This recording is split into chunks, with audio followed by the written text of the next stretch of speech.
Hello दोस्तों, आज है 5 फरवरी 2025 दिन बुधवार का। और आइए बात करते हैं आज के मुख्य समाचार, बड़ी खबरें, देश और दुनिया का ताजा अपडेट लेकर हाजिर हो गए। देश के अलग अलग राज्यों की ओर से, सरकारों की ओर से महत्वपूर्ण अपडेट, नए नियम, बड़ी घोषणाएं, काम की बड़ी खबरें जानने वाले हैं। पूरा वीडियो आप ध्यान से आखिर तक जरूर देखते रहिएगा। किसान भाइयों के लिए, युवाओं के लिए, कर्मचारियों के लिए, पढ़ने वाले बच्चों के लिए और आम जनता से जुड़े कई महत्वपूर्ण फैसले जानेंगे, है ना। तो बिना टाइम विलंब के शुरुआत करते हैं आज की पहली बड़ी खबर। सबसे पहले तो आपको बताएं कि आज दिल्ली में मतदान हो रहा है। दिल्ली विधानसभा चुनाव के मद्देनजर आज 5 फरवरी को मतदान होने जा रहा है। सुबह 7 बजे मतदान शुरू होगा। 70 विधानसभा क्षेत्रों में 13,766 के करीब मतदान केंद्र बनाए गए हैं और इस चुनाव में 699 उम्मीदवारों ने नामांकन दाखिल किया है। और दिल्ली विधानसभा चुनाव में आपको बताएं, बीजेपी, आम आदमी पार्टी और कांग्रेस के बीच त्रिकोणीय मुकाबला देखने को मिलेगा। दिल्ली की 70 विधानसभा सीटों का रिजल्ट 8 फरवरी 2025 को आएगा और इसके बाद दिल्ली में एक बार फिर नई सरकार का गठन होगा। वहीं खबर है कि आम आदमी पार्टी मतदान केंद्रों पर अनियमितताओं को उजागर करने और किसी भी छेड़छाड़ के प्रति सतर्क रहने को लेकर स्वयं सेवकों को तैनात करेगी। साथ ही सरकार ने मतदान केंद्रों पर कड़ी निगरानी के लिए पुलिसकर्मी तैनात किए हैं, वहीं सीसीटीवी भी लगाए गए हैं। चलिए आगे बढ़ते हैं। बड़ी खबर बताएं आपको, प्रधानमंत्री नरेंद्र मोदी आज महाकुंभ आ रहे हैं और संगम में डुबकी लगाकर भारत की मंगल कामना करेंगे।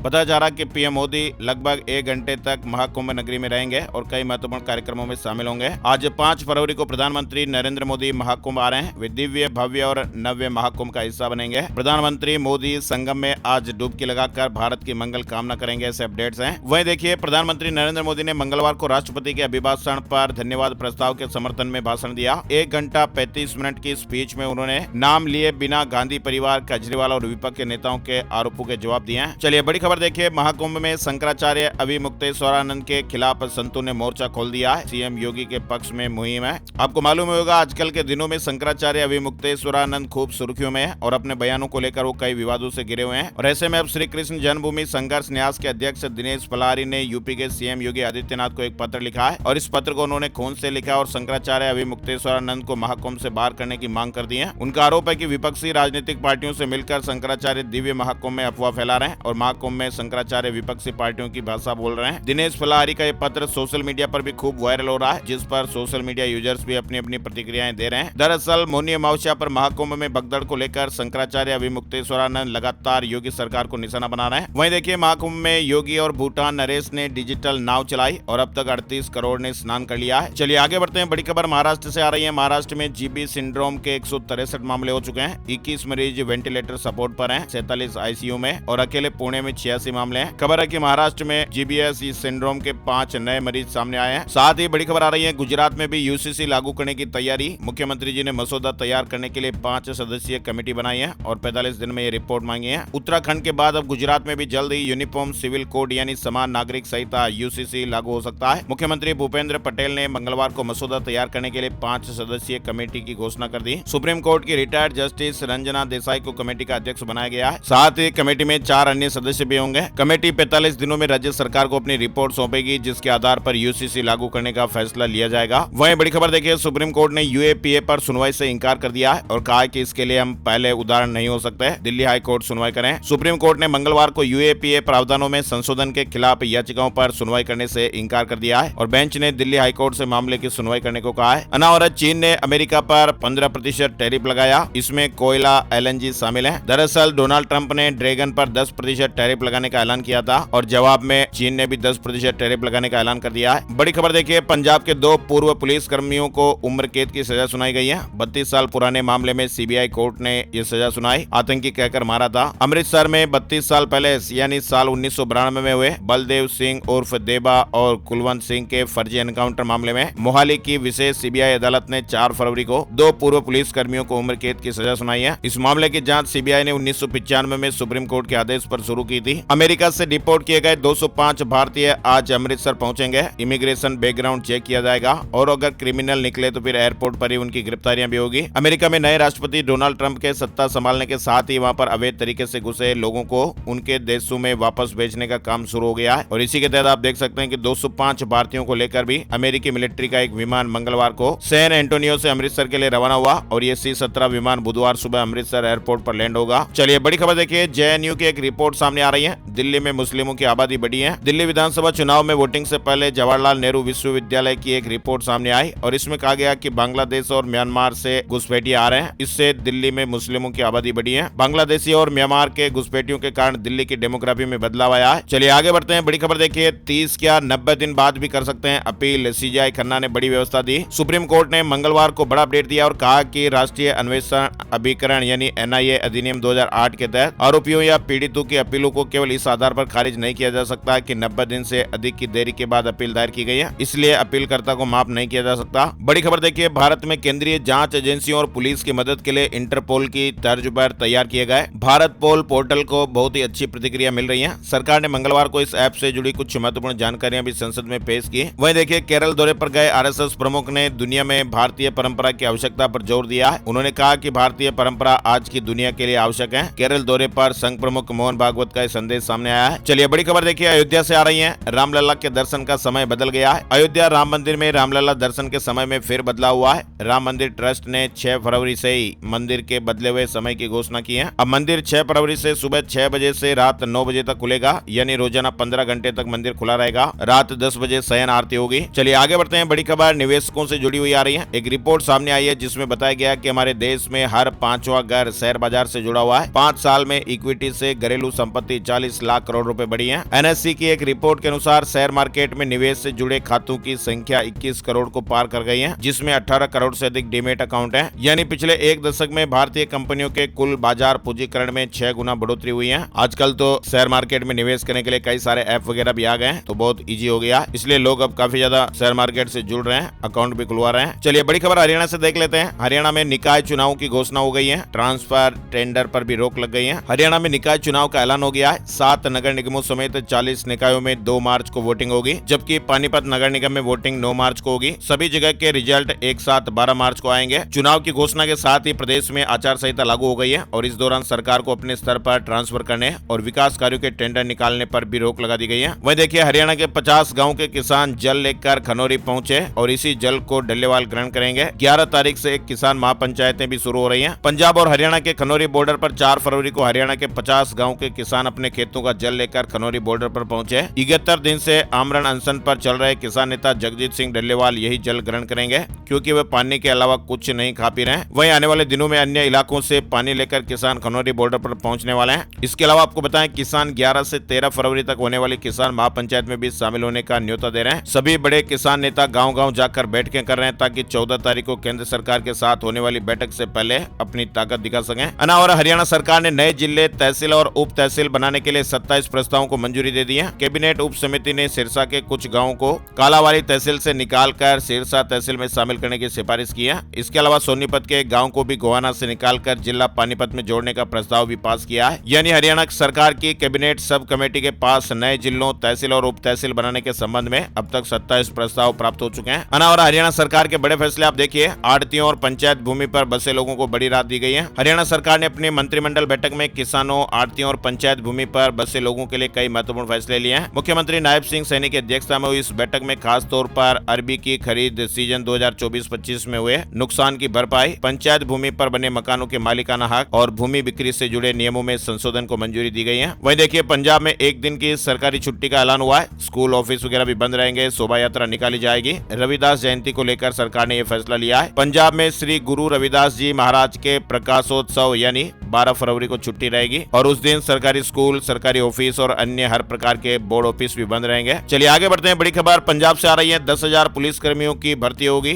10,000 कर्मचारियों की भर्ती और कैमरे लगाने के प्रोजेक्ट की समीक्षा की गई। पीएम आवास के लाभार्थियों के लिए खुशखबरी आ रही है। अब आपके वार्ड का पार्षद होगा सर्वे का प्रमुख। नगर परिषद व नगर पंचायतों को गृह विहीनों के सर्वे और सत्यापन के लिए वार्ड स्तर पर अभियान का निर्देश दिया है। इलाहाबाद हाईकोर्ट ने एक बड़ा फैसला सुनाया है। घरेलू हिंसा के मामले में इलाहाबाद हाईकोर्ट ने कहा कि दूर के रिश्तेदारों के खिलाफ केस नहीं चलाया जा सकता है, ये कानूनी प्रक्रिया का दुरुपयोग है। यानी हाईकोर्ट के बयान के मुताबिक उन रिश्तेदारों पर मुकदमा नहीं चलाया जा सकता जो घर में नहीं रह रहे हैं। कोर्ट के मुताबिक बिना ठोस सबूत के दूर के रिश्तेदारों को घरेलू हिंसा में फंसाना कानूनी प्रक्रिया का दुरुपयोग है। चलिए आगे बढ़ते हैं, बड़ी खबर मध्य प्रदेश से आ रही है। मध्य प्रदेश के सीएम डॉक्टर मोहन यादव 4 दिन बाद अपने जापान दौरे से लौटते ही कैबिनेट मंत्रियों के साथ कैबिनेट मीटिंग की। मंगलवार की शाम सीएम की अध्यक्षता में मंत्रिपरिषद की बैठक संपन्न हुई और इस बैठक में कई महत्वपूर्ण मुद्दों पर चर्चा की गई, साथ ही कई महत्वपूर्ण फैसले भी लिए गए। मीटिंग में पीएम आवास योजना शहरी 2.0 के प्रदेश में क्रियान्वयन करने की स्वीकृति दी गई। इसके अलावा सेमीकंडक्टर पॉलिसी से लेकर इलेक्ट्रिक व्हीकल, मैन्युफैक्चरिंग और ड्रोन संवर्धन पॉलिसी भी शामिल है। मध्य प्रदेश में असिस्टेंट प्रोफेसर के 1928 पदों को भरा जाएगा। एमपी पीएससी ने असिस्टेंट प्रोफेसर के 1928 पदों पर भर्ती के लिए वैकेंसी भी जारी कर दी है और इसमें कॉलेजों में लंबे समय से सेवाएं दे रहे अतिथि विद्वानों को 25% आरक्षण मिलेगा और ये लाभ केवल कुछ ही विद्वानों को मिलेगा क्योंकि कई के पास जरूरी शैक्षणिक योग्यताएं जैसे पीएचडी, नेट, सेट नहीं है या फिर उनकी उम्र अधिक हो चुकी है। बड़ी खबर देखिए, भारत सरकार ने स्टार्टअप के लिए 10,000 करोड़ रुपए का बजट रखा है और ये योजना खास तौर पर स्टार्टअप के लिए है। वहीं सेबी ने एक नया नियम बनाया है, इससे अब खुदरा निवेशक भी एल्गो ट्रेडिंग का हिस्सा बन सकते हैं और ये सुविधा 1 अगस्त 2025 से शुरू होगी और इससे निवेशकों को फायदा मिलेगा। यानी भारत में अब खुदरा निवेशकों के लिए भी एल्गो ट्रेडिंग का रास्ता खोल दिया गया है। पहले यह सुविधा केवल बड़े बड़े निवेशकों और संस्थाओं को ही मिलती थी, लेकिन अब सेबी ने खुदरा निवेशकों को भी इस सुविधा का लाभ उठाने की अनुमति दे दी है। यानी अब छोटे निवेशक भी तेजी से और आसानी से शेयर बाजार में ट्रेडिंग कर सकेंगे। एल्गो ट्रेडिंग का मतलब है कि कंप्यूटर प्रोग्राम के जरिए शेयरों की खरीद और बिक्री की जाती है। इसमें कुछ खास नियम और शर्तें पहले से तय की जाती हैं क्योंकि इसमें ट्रेडिंग भी बहुत तेज होती है। चलिए आगे बढ़ते हैं। बड़ी खबर देखिए, 72 घंटे में डोनाल्ड ट्रंप ने बदला फैसला, कनाडा और मेक्सिको दोनों को टैरिफ पर 1 महीने की राहत दे दी है। यानी अमेरिका, मेक्सिको और कनाडा के बीच फिलहाल ट्रेड वार टल गया है। चलिए बड़ी खबर देखिए, बिहार से आ रही है। बिहार में 20,000 करोड़ की लागत की 188 योजनाएं मंजूर हुई है। मंत्रिपरिषद की बैठक में फैसला हुआ। बीएमसी ने अब तक का सबसे बड़ा बजट पेश किया है। आंकड़े तो हैरान कर देने वाले हैं। बृहन मुंबई नगर निगम यानी बीएमसी ने मंगलवार को 74,427.41 करोड़ रुपए का बजट पेश किया, जो अब तक का सबसे बड़ा बजट है। वही देखिए, ब्रिटेन से एक बड़ी खबर आ रही है। ब्रिटेन में एआई पीडोफाइल मैनुअल रखना भी अवैध होगा।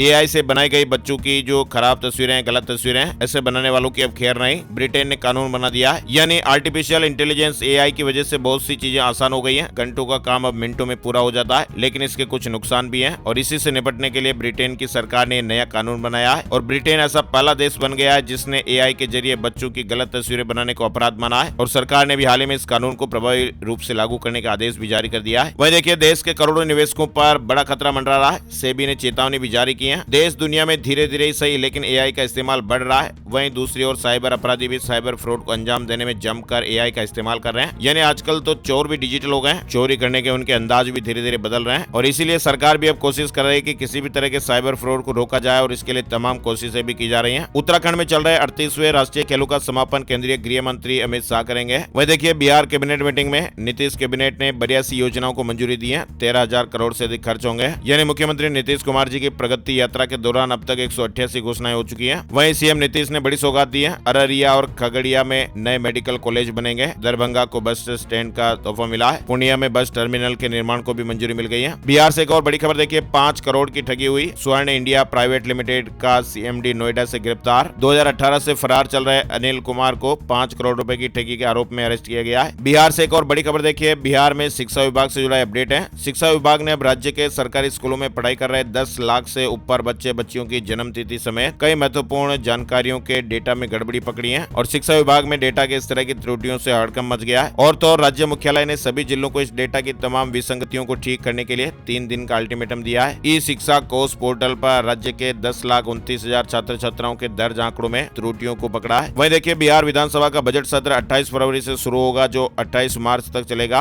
और इस दौरान 21 बैठकें होंगी। 3 मार्च को बिहार का बजट पेश होगा। 28 फरवरी से 17 और 19 दिन तक ये चलने वाला है। वहीं भारतीय जनता पार्टी के नेता और बिहार के डिप्टी सीएम सम्राट चौधरी ने कहा कि विधानसभा चुनाव से पहले नीतीश कुमार की सरकार 12 लाख नौकरी दे देगी। झारखंड से बड़ी खबर आ रही है। सभी अफसर कर्मचारियों के लिए नई गाइडलाइन जारी हुई है। यानी झारखंड सरकार ने सरकारी कर्मचारियों के लिए इंटरनेट मीडिया इस्तेमाल को लेकर पहली बार विस्तृत दिशा निर्देश जारी किए हैं। कर्मचारियों को सरकारी आचार संहिता का पालन करना होगा और आपत्तिजनक, भेदभावपूर्ण या राजनीतिक पोस्ट शेयर करने से भी बचना होगा। सरकारी सूचनाओं को साझा करने पर भी रोक रहेगी। हिमाचल प्रदेश में किसानों से 40 रुपए किलो के हिसाब से गेहूं खरीदेगी सरकार। इसके लिए हिमाचल प्रदेश में 34 खरीद केंद्र बनाए गए। वहीं झारखंड के स्वास्थ्य मंत्री इरफान अंसारी ने सादा पान मसाले की बिक्री पर भी बैन लगाने की बात कही है। उन्होंने कहा कि इस संबंध में आवश्यक दिशा निर्देश भी जारी कर दिए गए हैं। साथ ही झारखंड राज्य में कैंसर की जांच फ्री में होगी। चलिए बड़ी खबर देखिए, आईआईटी बाबा ने इंस्टाग्राम पर जानकारी दी और बताया कि मेरे नाम पर फ्रॉड चल रहा है। आपको मालूम ही होगा, महाकुंभ 2025 में आईआईटी बाबा के रूप में मशहूर हुए अभय सिंह ने अपने इंस्टाग्राम अकाउंट पर एक खास मैसेज छोड़ा है। अपने इंस्टा स्टोरी में अभय सिंह ने लिखा है कि मुझे ढूंढने और मुझसे मिलने के चक्कर में मत पड़ो। इसके साथ ही उन्होंने ये भी लिखा है कि मेरे नाम पर फ्रॉड चल रहा है। अभय सिंह आईआईटी बाबा जो महाकुंभ में काफी मशहूर हो चुके हैं। तमाम मीडिया चैनल्स ने भी उनका इंटरव्यू और पॉडकास्ट किया है। चलिए बड़ी खबर उत्तर प्रदेश से देखिए, उत्तर प्रदेश के 8 जिलों के सरकारी कर्मचारियों को दिल्ली चुनाव में वोट डालने के लिए सवैतनिक अवकाश मिलेगा। मिल्कीपुर सीट में होने वाले चुनाव के लिए अयोध्या में सार्वजनिक अवकाश घोषित किया जाएगा। वहीं दिल्ली इलेक्शन से जुड़ा अपडेट देखिए, मतदान केंद्र पर रील बनाई तो फिर कार्रवाई हो सकती है। दिल्ली पुलिस ने चेतावनी भी जारी की है। भारतीय रेलवे से जुड़ा अपडेट देखिए, रेल मंत्रालय ने स्वरेल नाम से एक नया सुपर ऐप पेश कर दिया है और ऐसे में अब कई रेलवे सर्विसेज को एक ही प्लेटफॉर्म पर इंटीग्रेट फायदा आप ले पाएंगे। फिलहाल यह ऐप अभी बीटा वर्जन में है। आरआरबी ने 1036 मिनिस्ट्रियल आइसोलेटेड पदों पर आवेदन की तारीख बढ़ाई है। हिमाचल प्रदेश में एसएमसी शिक्षक हड़ताल करेंगे। 21 फरवरी से सचिवालय के बाहर धरना, बोले कि सरकार नियमित नहीं कर रही है। इन्फोसिस कंपनी ने भी सैलरी बढ़ाने से फिलहाल इंकार किया है। तीसरी तिमाही में टाटा पावर को 1188 करोड़ रुपए का मुनाफा हुआ। ओला अपने एआई वेंचर कृत्रिम में 2000 करोड़ रुपए निवेश करेगी। राजस्थान, उत्तर प्रदेश समेत 9 राज्यों के 20 जिलों में बारिश देखने को मिली है। वहीं पूर्वोत्तर के राज्य बंगाल, उड़ीसा, असम, सिक्किम में कोहरा देखने को मिला। वहीं आपको बताएं, उत्तर भारत में जम्मू कश्मीर, लद्दाख, उत्तराखंड में बारिश के साथ साथ हिमाचल प्रदेश के ऊंचे पहाड़ी इलाकों में बर्फबारी हो रही है। राज्य सरकार ने टूरिस्टों को इन इलाकों में जाने से बचने की सलाह दी है। मौसम विभाग ने कहा कि 8 फरवरी से एक और वेस्टर्न डिस्टर्बेंस एक्टिव होगा, जिससे उत्तरी भारत और मैदानी इलाकों में मौसम एक बार फिर से बदलेगा। हिमाचल प्रदेश के अटल टनल रोहतांग में बर्फबारी शुरू हो गई है। टूरिस्टों को ऊंचे क्षेत्रों में न जाने की एडवाइजरी दी गई है। वहीं नेपाल में एक बार फिर भूकंप के झटके महसूस किए गए और भूकंप की वजह से लोग घरों से बाहर निकल आए। मंगलवार को आए इस भूकंप की तीव्रता 4.4 मापी गई। चलिए राजस्थान से जुड़े कुछ जरूरी अपडेट देखते हैं। भजनलाल कैबिनेट में 4 पॉलिसी को मंजूरी मिली है। यूनिवर्सिटी में चांसलर अब कुलगुरु कहलाएंगे, यानी यूनिवर्सिटी में चांसलर और वाइस चांसलर वीसी के नाम को बदला गया है। अब प्रदेश में चांसलर कुलगुरु और वीसी प्रति कुलगुरु के नाम से जाने जाएंगे। इसके साथ ही कैबिनेट ने 4 पॉलिसी को मंजूरी दी है। इसमें Rajasthan textile and appraisal policy, Rajasthan data policy, Rajasthan logistic policy और राजस्थान युवा नीति शामिल है। साथ ही बड़ी खबर जयपुर से आ रही है। दिव्यांगों को 80 लाख रुपए का हाथ मुफ्त मिलेगा। भगवान महावीर विकलांग सहायता समिति ने एक नई पहल की शुरुआत की है। ये संस्था अब दिव्यांगों को अत्याधुनिक मायो इलेक्ट्रिक हैंड मुफ्त में उपलब्ध कराएगी। राजस्थान बोर्ड एग्जाम के टाइम टेबल में संशोधन हुआ है। राजस्थान माध्यमिक शिक्षा बोर्ड प्रशासन ने आगामी 1 अप्रैल को 10वीं और 4 अप्रैल को की जाने वाली 12वीं की परीक्षा की तारीखों में बदलाव किया है, यानी टाइम टेबल संशोधित हो गया है। साथ ही राजस्थान से बड़ी खबर आ रही है। जोधपुर की ब्यूटिशियन अनीता चौधरी मामले में अब सीबीआई ने भी एफआईआर दर्ज कर लिया है, यानी बहुचर्चित अनीता चौधरी हत्याकांड में अब सीबीआई की एंट्री हो गई है। इस मामले की जांच अब सीबीआई करेगी। साथ ही राजस्थान प्रदेश में अब किसान भाइयों को सरकारी योजनाओं से फायदा लेने के लिए 11 डिजिट का नंबर प्राप्त करना होगा और इसके लिए उनको फार्मर रजिस्ट्री पर रजिस्ट्रेशन करवाना है और ये अनिवार्य भी होगा। ऐसा करने के बाद उनको बार बार सत्यापन कराने की नौबत नहीं आएगी और इसके लिए राजस्थान में आज से ही यानी 5 फरवरी से ही अभियान की शुरुआत होने जा रही है। राजस्थान कर्मचारी महासंघ ने भी बड़ा ऐलान किया। 6 फरवरी को वित्त भवन के सामने खेमराज कमेटी की रिपोर्ट जलाएंगे। वेतन विसंगति से नाराज बताया जा रहा है। वहीं राजस्थान में नरेश मीणा की जमानत याचिका पर सुनवाई फिलहाल टल गई है। हाईकोर्ट में सरकार ने कहा कि पुलिस 11 फरवरी को चालान पेश करेगी। साथ ही आपको बताएं, राजस्थान में होने वाली भर्तियों पर अब कर्मचारी चयन बोर्ड द्वारा आर्टिफिशियल इंटेलिजेंस यानी एआई से नजर रखी जाएगी। पेपर के दौरान अगर कोई अभ्यर्थी किसी दूसरे अभ्यर्थी को बार बार देखता है या बातचीत करता है, गलत तरीके से नकल करने की कोशिश करता है, तो इसकी जानकारी एआई सीधे ही जिला मुख्यालय और बोर्ड मुख्यालय पहुंचा देगा। वहीं एग्जाम सेंटर के साथ जिन स्थानों से पेपर भेजे जाएंगे वहां भी एआई काम करेगा। राजस्थान में सौर ऊर्जा को मिले नया विभाग। 35 लाख करोड़ के एमओयू में से 28 लाख करोड़ रिन्यूएबल एनर्जी में अलग से मंत्री और सचिव की भी मांग। इंदौर में नकली नोटों का एक बड़ा रैकेट पकड़ा गया है। 6 आरोपियों को अरेस्ट किया गया है। 200 रुपए और 500 रुपए के जाली नोट सप्लाई कर रहे थे। वही देखिए, दुबई में बैठकर लखनऊ के लोगों से ठग लिए 15 करोड़ रुपए। सरकारी विभागों से मिलती जुलती 14 तरह की वेबसाइट बनाई। लखनऊ में क्रिप्टो करेंसी के नाम पर ठगी का खेल करने वाली कंपनी के डायरेक्टर का शहर छोड़कर दुबई भाग निकलना। कंपनी से जुड़े एजेंटों ने साइबर थाने में कंपनी के सभी डायरेक्टर के खिलाफ 15 करोड़ की ठगी का मामला दर्ज कराया है। वही देखिए, रेगुलर नहीं होने वाले रेल कर्मियों को मुआवजा देने के आदेश दिए गए। उत्तर प्रदेश से जुड़ी खबर है। हाई कोर्ट ने कहा कि कानूनी लड़ाई में उम्र सीमा पार कर गए यात्रियों को भी मुआवजा देना विकल्प। इलाहाबाद हाई कोर्ट ने रेलवे में नियमितीकरण की लड़ाई लड़ रहे मजदूरों को मुआवजा देने का निर्देश दिया है। वही देखिए, योगी आदित्यनाथ राम मंदिर के पुजारी को देखने पीजीआई पहुंचे। सत्येंद्र दास की तबीयत का हाल भी जाना। वहीं डॉक्टरों से कहा कि इलाज में कमी ना हो। नोएडा एयरपोर्ट से अप्रैल में उड़ानें शुरू होगी। पहले दिन से 3 अंतर्राष्ट्रीय और 25 घरेलू फ्लाइट्स की सेवा। 78% काम पूरा हो गया है। उत्तर प्रदेश में बिजली विभाग के हजारों संविदा कर्मचारी बेरोजगार होने नई आउटसोर्सिंग कंपनी को काम दिया गया है और ऐसे में 20% कर्मचारियों की छटनी हो जाएगी और कर्मचारी आंदोलन की राह पर चलने वाले हैं। Gold price today, silver price today, सोने चांदी के भाव। सोना एक बार फिर से ऑल टाइम हाई पर पहुंच गया है। चांदी के दामों में भी तेजी देखने को मिली है। 10 ग्राम 24 कैरेट सोने का भाव 306 रुपए बढ़कर 83,010 रुपए पर पहुंच गया। चांदी के दामों में भी तेजी रही। 480 रुपए महंगी होकर 93,793 रुपए प्रति किलो रही। वहीं आपको बताएं, आज 5 फरवरी को गुप्त नवरात्रि की अष्टमी है और 6 तारीख को नवमी। माँ देवी दुर्गा को आप सुहाग का सामान चढ़ा सकते हैं। छोटी कन्याओं की पूजा भी कर सकते हैं और दान में पढ़ाई से जुड़ी चीजें दान दे सकते हैं। अभी माघ मास की गुप्त नवरात्रि चल रही है और देवी पूजा के इस उत्सव की अष्टमी 5 फरवरी और नवमी 6 फरवरी को है। और आइए अब आपको बताते हैं कि आखिर सितारे क्या कुछ कह रहे हैं। आज का राशि फल। आज 5 फरवरी बुधवार के ग्रह नक्षत्र शुक्ल योग बना रहे हैं, जिससे मिथुन राशि वालों के बिजनेस के कामों में सुधार देखने को मिलेगा। कर्क राशि वालों को अच्छी खबर मिल सकती है, रुका हुआ पैसा मिलने के भी योग है। सिंह राशि के लोगों को सितारों का साथ मिलेगा। नौकरी पेशा लोगों के स्थान परिवर्तन के योग भी बन रहे हैं। कन्या राशि वालों के सोचे हुए काम पूरे हो सकते हैं। तुला राशि के लोगों को बिजनेस में नए मौके मिलेंगे। मकर राशि वालों के लिए भी आज अच्छा दिन है, उपलब्धि मिल सकती है। मीन राशि वालों के बिजनेस में नई शुरुआत के अच्छे मौके मिलेंगे और इसके अलावा बाकी राशियों के लिए सामान्य दिन रहने वाला है। तो ये थे दोस्तों आज के मुख्य समाचार, बड़ी खबरें, हेडलाइंस और सुर्खियां, अपडेट। वीडियो कैसा लगा कमेंट करके जरूर बताइएगा और आपके राज्य का नाम, जिले का नाम भी आप जरूर बताइए, ताकि आपके राज्य और जिले से जुड़ी बड़ी बड़ी खबरें हम वीडियो में शामिल करेंगे। एक और नई जानकारी और नई वीडियो में फिर मिलते हैं, तब तक के लिए जय श्री राम, जय हनुमान।